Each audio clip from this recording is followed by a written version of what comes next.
ઉપર કરો. ઓકે 12 11 મતલબ 11 12 માં હોય 12 ક્રોસ ન કરે એવા કેટલા છે કે 12મું પાસ કરવાનું બાકી છે. ઓકે હવે 12મું ધોરણ તમે કોઈ પણ પ્રવાહમાં ભણો છો, તમે આર્ટ્સમાં છો, તમે કોમર્સમાં છો કે તમે સાયન્સમાં છો, તમને લાગે છે એટલું મેટર નથી કરતું જીવનની સાપેક્ષમાં. જો તમે આર્ટ્સ કરતા હોય તો પણ તમારા જીવનને 12મા પછી સરસ સેટ કરી શકો છો કે જેવું કોઈ સાયન્સ વાળો ન કરી શકે. તમે કોમર્સ કરો છો તો પણ તમારા જીવનને સરસ સેટ કરી શકો છો. તમે સાયન્સ કરો છો તો પણ તમારા જીવનને સેટ કરી શકો છો. પણ તમારા ભણવાને તમે જીવન સાથે જોડીને જોવો તો, માત્ર ને માત્ર પ્રવાહ સાથે જોડીને જોવો તો ઘણી બધી ચિત્ર બદલી શકે. સમજાય છે તમને વાત? તો તમે જે પ્રવાહમાં ભણો છો એ જ પ્રવાહમાં તમારે તમારી કારકિર્દી બનાવવાની છે. તો 12મા સુધી તમે ભણ્યા તો 12મા પછી તમારે નિર્ણય કરવાનો થાય કે હવે મારે હું ભણવાનું છે. 10મા પછી તમારે નિર્ણય કરવાનો થાય કે હવે મારે હું ભણવાનું છે. તો આ એક મહત્વનો નિર્ણય છે. તમારા મિત્ર કરતા હોય ના કરતા, તમને કોઈ કહે એની સલાહ લેવાની, સાંભળવાની, પણ તમારે તમારા નેચરને જોવાનો છે. કોને જોવાનો છે? નેચર. નેચર એટલે આપણા સ્વભાવને. તમારા સ્વભાવને હું ગમે એ પ્રવાહમાં તમારે આગળ વધવાનું. કેમ કે તમને જે પ્રવાહ ગમતો હોય છે ને એ તમને સરળ લાગશે. કોઈના કહેવાથી તમે સાયન્સ રાખી લીધું તો તમે હેરાન થઈ જાઓ.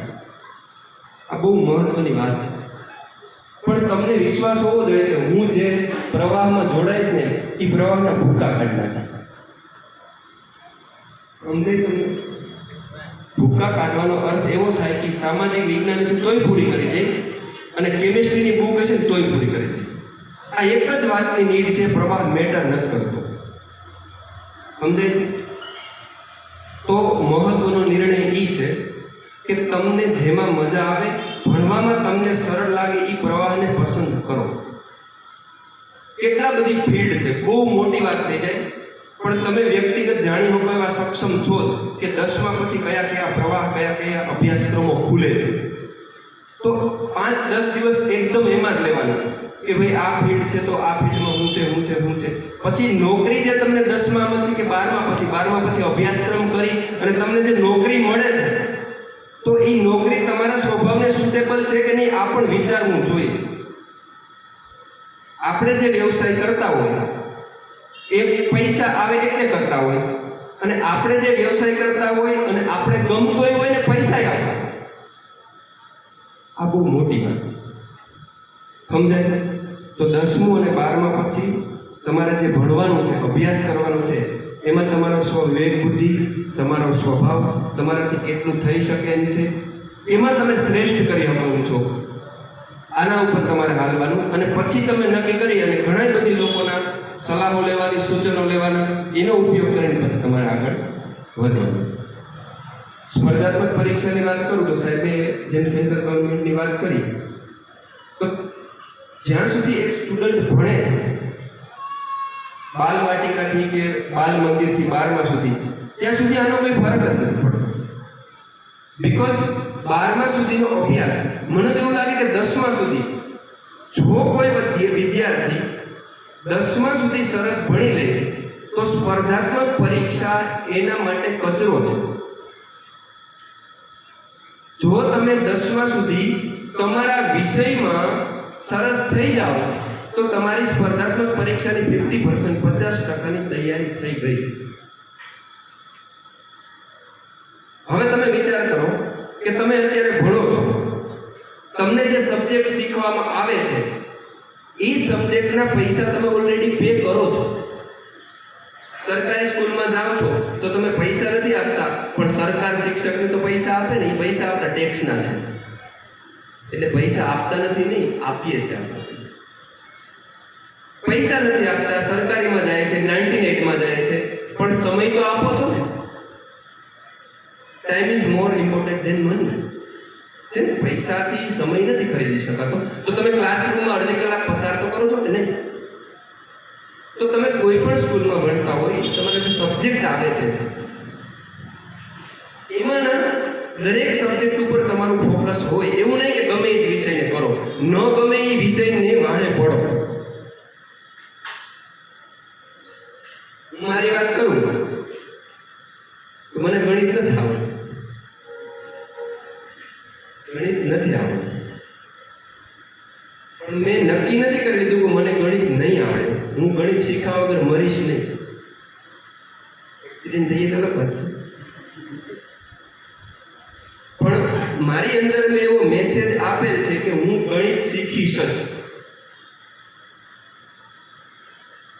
સમજે તમને આ વાત? સમજે છે? હું બોલું છું એના કરતાં તમારી સમજ છે એ વધારે વિશાળ છે. તો સબ્જેક્ટ છે તમારા, તમને જે શીખવાડવામાં આવે છે એ અત્યારે શીખી લો.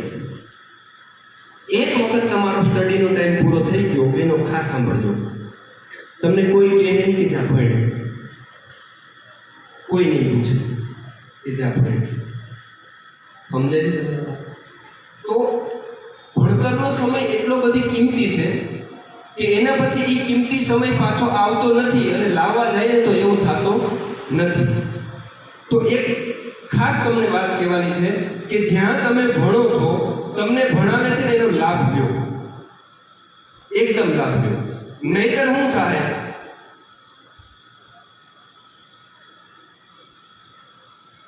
લસા ગુસા કયા ધોરણમાં આવે? મને ખબર નથી. કયા ધોરણમાં આવે લસા ગુસા? પાંચમા, ચોથામાં, છઠ્ઠામાં ક્યાંક આવી જાય. હવે આ લસા અને ગુસા અને દાખલા કેન્દ્ર અને રાજ્ય બેની પરીક્ષાઓમાં આવે છે, અથવા એ કામ આવે છે, એનો પાર્ટ છે, એના કોમ્પોનન્ટ છે. તમે એક વખત ઓલરેડી ભણી જાઓ છો, એક વખત ફી ભરી જાઓ છો, પછી 12મું પાસ કરીને એના પૈસા આપણે પાછા આપવા જઈએ ને તો આપણે મૂર્ખા છીએ. સમજાય છે? તો જે સબ્જેક્ટ તમને લેવામાં આવે છે અત્યારે, જે ભણે છે, તો ખાસ કરીને ઇંગ્લિશ ગ્રામર, મેથ્સ, રીઝનિંગ અને ગુજરાતી ગ્રામર, આ વિષયો શીખવાના વિષયો છે. બીજા વિષયો યાદ રાખવાના વિષયો છે. જે વિષયમાં સમજાવવું જરૂરી નથી એને તમે રિપીટ કરી, રિફર કરીને યાદ રાખી શકો.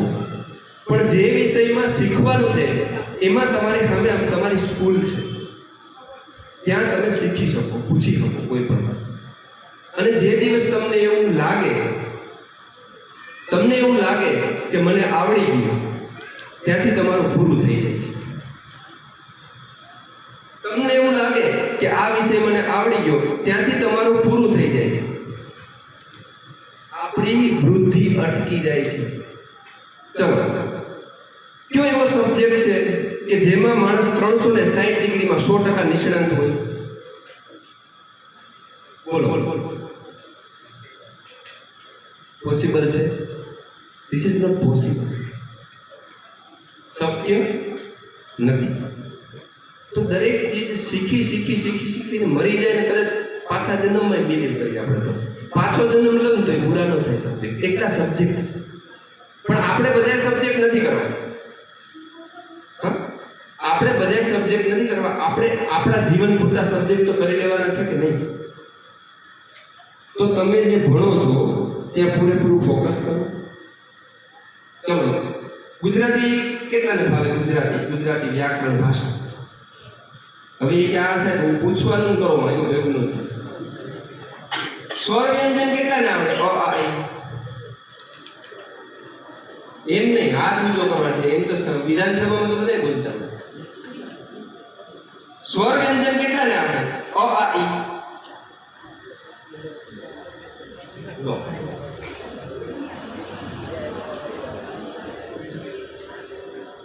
હવે તમે વિચાર કરો કે આ ચર્ચાનો મુદ્દો છે.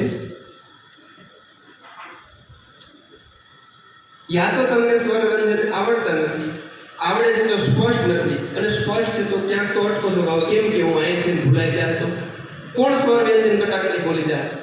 અ થી લઈને ખાલી અ સુધી હાલાત ઉપર કરો.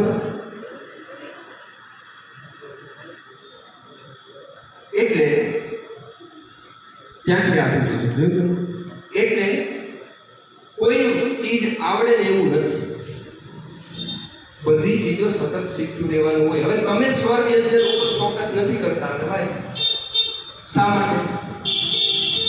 જે ચીજનો ઉપયોગ થઈ જાય પછી એને છોડી દેવાનો. કલમ ખડીયો તમને સિક્વન્સમાં શીખવાડવામાં આવે, ક ખ થી ન સુધી, પણ એક વખત આવડી જાય પછી સિક્વન્સનું કંઈ મહત્વ જ નથી. આપણે ઉપયોગ કરીએ છીએ. એબીસીડી તમને ક્રમમાં શીખવાડવામાં આવે, પછી એ ક્રમનું ક્યાં મહત્વ છે? રીઝનિંગ સિવાય ક્યાંય નહીં. બટ માઇન્ડની અંદર સિસ્ટમ આપવી પડે કે નહીં? દરેક સબ્જેક્ટને શીખવાની ધગશ. જો તમે પરીક્ષા માટે કંઈ કરશો ને તો તમે ખોટા છો. તમે વર્ગમાં બેસો અથવા કંઈ પણ શીખો, પરીક્ષા માટે શીખો તો તમે ખોટા છો. આવું કેમ કહું છું? ત્યારે તમે તમારા મનને લિમિટેડ બનાવો છો. શું બનાવો છો? લિમિટેડ, મર્યાદિત બનાવો છો. પણ તમે જ્યારે માત્ર શીખવા માટે કંઈ શીખો તો ત્યારે જ તમે શીખો છો. સમજાય છે? હું ગણિત શીખું ત્યારે શા માટે યાદ રાખું? તો પરીક્ષા માટે શીખું.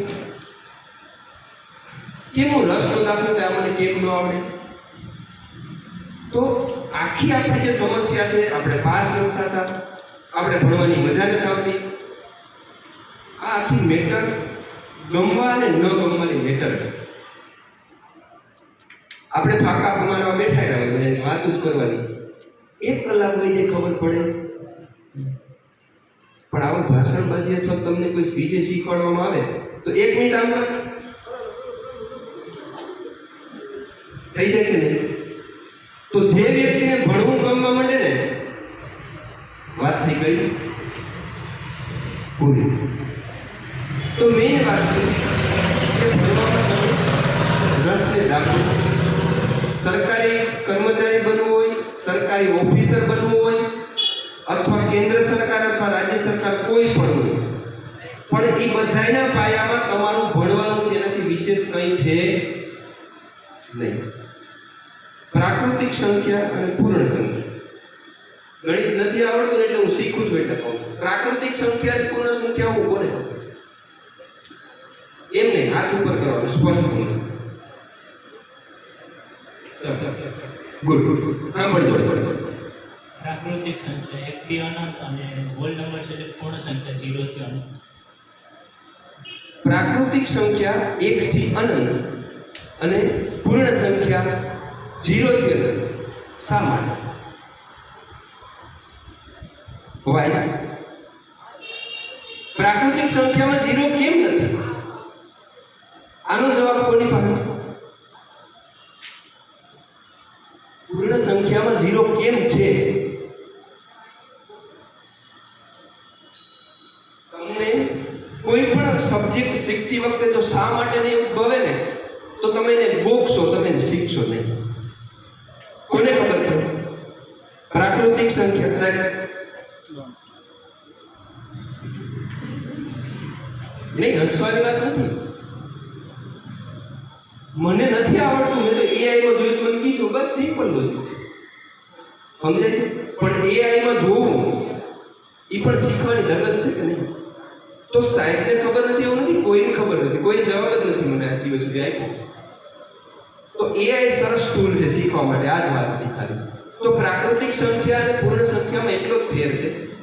પ્રાકૃતિક એટલે શું? આજુબાજુ શું દેખાય? પ્રકૃતિ. આપણે જે જીવન જીવીએ ને એ પ્રાકૃતિક છે, એ સાદું દેશી જીવન છે. હવે પ્રાકૃતિક સંખ્યામાં 0 એટલા માટે નહીં આવે કે સામાન્ય માણસ કોઈને માર્કેટમાં મોકલે, તમે કોઈને એમ કહો કે જા ચોકલેટ લઈએ, તો એમ કહેશો કે 0 ચોકલેટ લઈએ? નેવર. શું કહીએ? 1 ચોકલેટ લઈ આવે, 2 લઈ આવે, 10 લઈ આવે, 50, 5000, લાખ. એટલે પ્રાકૃતિક સંખ્યામાં 0 આવે નહીં, કેમ કે એનો વ્યવહારુ ઉપયોગ છે એટલે એને પ્રાકૃતિક છે. પૂર્ણ સંખ્યા એટલે બસ બધી પૂરી. પણ પ્રાકૃતિક સંખ્યામાં 0 આવે પણ ક્યાં આવે? પાછળ. તો 0 એટલે નથિંગનેસ, એનો વ્યવહારુ ઉપયોગ છે. મારી પાસે એમ કહું કે મારી પાસે 1 રૂપિયા નથી, એમ કહી ત્યારે શું થઈ જાય? શૂન્ય થઈ જાય. પણ એનો વ્યવહારુ ઉપયોગ નથી. એટલે હું એટલા માટે આ ઉદાહરણ આપું છું કે તમે શીખવાની ધગશ રાખો. હું રાખવાની શીખવાની ધગશ રાખો. હવે કોઈ મને એમ કહેશે કે બાદબાકીમાં 10 ને 9 શા માટે લઈએ? જવાબ નથી આવતો. બાદબાકીમાં આપણે 9 તરત લઈ લઈએ, 10 તરત લઈ લઈએ. શા માટે લઈએ? આ સવાલનો જવાબ તમારે ગોતવાનો છે. કોને ગોતવાનો છે? તમારે. તો એટલે વધારે કંઈ નથી કહેવાનું, પણ શીખવાની ધગશ રાખો. જ્યાં તમે જાઓ છો, જ્યાં તમે ભણો છો, એ વિષયોને શીખો. 10મા સુધીના પાઠ્ય પુસ્તકો તમે સડસડાટ કરી લેશો ને, તો સ્પર્ધાત્મક પરીક્ષામાં તમારે ક્યાંય પ્રોબ્લેમ પડશે નહીં. સમજાય છે? ક્યાંય પ્રોબ્લેમ પડશે નહીં. પછી તમે કેન્દ્ર સરકારની તૈયારી કરો કે રાજ્ય સરકારની તૈયારી કરો, પણ કેરફુલ રહેવાનું છે કે 12મા સુધી તમારા માઇન્ડને તમારે તમારા અભ્યાસમાં ટકાવીને રાખવાનો છે. 12 સુધી તમારું પૂરેપૂરું ફોકસ ક્યાં હોવું જોઈએ? તમારા ભણવામાં. ધ્યાન ક્યાં હોવું જોઈએ? તમારા ભણવામાં. ધ્યાનનો મતલબ શું છે? ધ્યાનનો મતલબ એવો છે કે તમારે એ બાબતોનું ધ્યાન રાખવાનું છે કે જ્યાંથી તમારું ધ્યાન ભટકે છે. સમજાય તમને? તમે મોબાઈલ ખોલો તો કોઈ વાપરતા હોય તો મારું એવું માનવાનું છે કે 12મા સુધી મોબાઈલ ન વાપરવો જોઈએ, આવું માનવાનું છે. તો મોબાઈલ તમે જોવો રોજ, તો જે પ્રકારના મોબાઈલમાં તમે કન્ટેન્ટ જોવો એવા તમારા મગજમાં વિચારો નહીં ઈચ્છો ને તોય જાઓ. જે પ્રકારના મિત્રો અને તમે ફરશો, તમે નહીં ઈચ્છો તો પણ તમારે અંદર આ પ્રકારના ચિત્ર ઊભા થાય. જેવું તમારું ઘરનું વાતાવરણ હશે એવું તમારી અંદર વાતાવરણ ઊભું થાય. તો જ્યાં સુધી તમારો અભ્યાસનો સમયગાળો છે ત્યાં સુધી તમારી સેલ્ફને ઇન્ડિવિજ્યુઅલ રાખો. કેવી રાખવાની? થોડીક બધી બાબતોથી બચીને રાખવાની. કેમ કે જેવું જ તમારું ભણવામાંથી ધ્યાન બીજે ગયું એટલે આપણી ઉર્જા વપરાણી. આપણી અંદર શક્તિ એક જ છે. તમે ઈચ્છો તો ભણવામાં વાપરો, તમે ઈચ્છો તો રખડવામાં વાપરો, તમે ઈચ્છો તો રમવામાં વાપરો, તમે ઈચ્છો તો લાઇબ્રેરીમાં વાપરો, તમે ઈચ્છો તો ગ્રાઉન્ડમાં વાપરો. પણ પરિણામ અને નિષ્કર્ષ તમને એના જ મળવાના છે, બીજા સિવાયના નહીં. 24 કલાક તમારી કેવી રીતે જાય છે એના ઉપર તમારું વ્યક્તિત્વ બને છે. તમને હું કહું અને તમે હું વિચારો એના ઉપરથી નહીં. તમે 24 કલાકમાં શું કરો છો એ જ તમારું વ્યક્તિત્વ ઘડે છે. સમજાય વાત? પણ એટલું સરળ નથી કહી દેવું અને અમલમાં લાવવું. અત્યારે તમને એમ થતું હોય છે કે સાહેબ વાત કરતા અંદરથી સારું લાગે, પણ પાછા તમે અહીંથી આ પ્રોગ્રામ પૂરો થયો એટલે બહાર જાવ એટલે હતા એવાને અમને લાગુ પડે, મને લાગુ પડે, દરેક વ્યક્તિને લાગુ પડે. પણ રોજ રોજ કોઈ વાતનું ચિંતન કરીએ અને રોજ રોજ એના ઉપર સ્ટ્રાઇક કરીએ તો બદલવાની પોસિબિલિટી પૂરી છે. તો શું કરવાનું છે? તમારે વિષયોને રસથી શીખવાના છે. ન આવડે તો કોઈને પૂછવું, અહીંયા પણ તમને સપોર્ટ છે. પછી ઘરના કોઈ સભ્યો હોય, તમારા પરિવારમાં હોય તો એને પણ પૂછો જ્યાં તમે અટકાતા હોય. તો બસ મેઇન વાત મારી તમને એવી કહેવાની છે કે લાઇબ્રેરીનો ઉપયોગ કરો. જો તમે ભણો છો તો ભણવામાં પૂરેપૂરું ફોકસ કરો.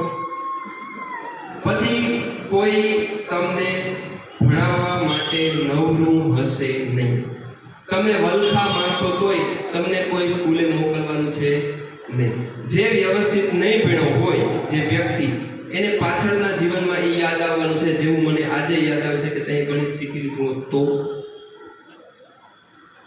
કેવો હાર વાગો 40 વર્ષ ઉષા શીખતો હોય છે ને. તો બસ આવી મેઇન વાતો હતી. તમારું જીવન બહુ ઘણી બધી બાકી છે. હું તમને કહું છું એ અમુક વાતો તમારા સ્તરથી ઉપરની પણ છે. અપેક્ષા એ રાખો તમે એટલું કરી શકો, પણ તમારી સેલ્ફને જો તમે દિવસ દરમિયાન હું કરો છો એનું એનાલિસિસ કરો.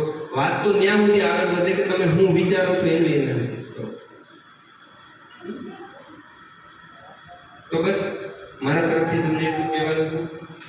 ભણો, ભણવામાં ધ્યાન આપો, યોગ્ય પ્રવાહ પસંદ કરો, યોગ્ય વ્યવસાય જીવનનો પસંદ કરો, યોગ્ય નોકરી માટે તમે તમારી દિશા પસંદ કરો, લાઇબ્રેરીનો ઉપયોગ કરો.